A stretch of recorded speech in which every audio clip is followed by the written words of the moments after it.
HSRP number plate ಅಳವಡಿಕೆಗೆ ಇದ್ದಂತಹ ಆ ಟೈಮ್ ಲೈನ್ ಏನಿತ್ತು ಅದನ್ನು ಮತ್ತೆ ವಿಸ್ತರಣೆ ಮಾಡಲಾಗಿದೆ.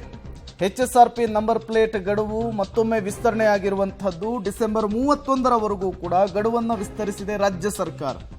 HSRP ನಂಬರ್ ಪ್ಲೇಟ್ ಅಳವಡಿಕೆ ಬಾಕಿ ಇರುವಂತಹ ಹಿನ್ನೆಲೆಯಲ್ಲಿ ಡಿಸೆಂಬರ್ 4ಕ್ಕಿದ್ದಂತಹ ಗಡುವನ್ನು ಈಗ ಮತ್ತೆ ಎಕ್ಸ್ಟೆಂಡ್ ಮಾಡುವಂತಹ ಕೆಲಸ ಆಗಿದೆ, ವಿಸ್ತರಣೆ ಮಾಡುವಂತಹ ಕೆಲಸ ಆಗಿದೆ. 5ನೇ ಬಾರಿಗೆ ಈ HSRP ಗಡುವು ವಿಸ್ತರಣೆ ಮಾಡ್ತಾ ಇರುವಂಥದ್ದು ಸರ್ಕಾರ. ರಾಜ್ಯದಲ್ಲಿ ಸುಮಾರು 2 ಕೋಟಿಯಷ್ಟು ವಾಹನಗಳು HSRP ನಂಬರ್ ಪ್ಲೇಟನ್ನು ಅಳವಡಿಸಿಕೊಳ್ಬೇಕಿತ್ತು. ಸದ್ಯ 55 ಲಕ್ಷ ವಾಹನಗಳು ಮಾತ್ರ HSRP ನಂಬರ್ ಪ್ಲೇಟನ್ನು ಅಳವಡಿಸಿಕೊಳ್ಳಲಾಗಿದೆ. ಹಾಗಾಗಿ ಮತ್ತೊಮ್ಮೆ ಅಂದರೆ 5ನೇ ಬಾರಿ ಇದರ ಗಡುವನ್ನು ಎಕ್ಸ್ಟೆಂಡ್ ಮಾಡ್ತಾ ಇರುವಂಥದ್ದು, ವಿಸ್ತರಣೆ ಮಾಡ್ತಾ ಇರುವಂಥದ್ದು.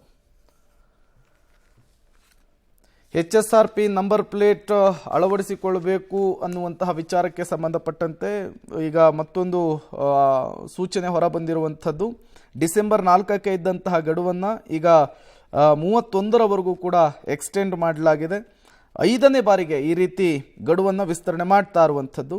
ಕೇವಲ 55 ಲಕ್ಷ ವಾಹನಗಳು ಮಾತ್ರ HSRP ನಂಬರ್ ಪ್ಲೇಟನ್ನು ಅಳವಡಿಸಿಕೊಂಡಿದ್ದಾವೆ. ಇನ್ನು ಹತ್ತತ್ರ 1.5 ಕೋಟಿ ವಾಹನ ಸವಾರರು HSRP ನಂಬರ್ಗಳನ್ನು ತಮ್ಮ ವಾಹನಗಳಿಗೆ ಹಾಕಿಸ್ಕೊಳ್ಬೇಕಿದೆ. ಹಾಗಾಗಿಯೇ ವಿಸ್ತರಣೆ ಆಗಿರುವಂಥದ್ದು.